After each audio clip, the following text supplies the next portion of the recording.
এই গল্পের শুরু হয় ব্রহ্মার অহংকার দিয়ে। সৃষ্টির কর্তা হিসেবে ব্রহ্মা নিজেকে শিবের থেকেও শক্তিশালী মনে করতেন। ব্রহ্মার এই অহংকার শিবকে ক্ষুব্ধ করে।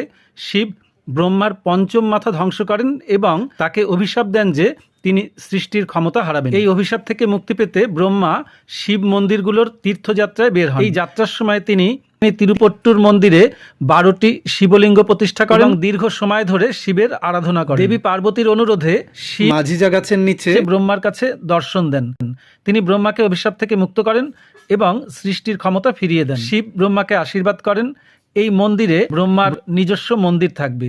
তিনি ব্রহ্মাকে বলেন, যেহেতু তার ভাগ্য এখানে পুনর্লিখিত হয়েছে, তাই এই মন্দিরে আসা ভক্তদের ভাগ্যও তিনি পুনর্লিখিত করবেন। তিরুপট্টুর মন্দিরে শিব নিজে ব্রহ্মার ভাগ্য পরিবর্তন করেছিলেন, তাই এই মন্দিরে প্রার্থনা করলে জীবনে এক নতুন মোড় আনতে পারে। তিরুপট্টুর মন্দির দর্শন করুন এবং নিজের ভাগ্য পরিবর্তন করুন।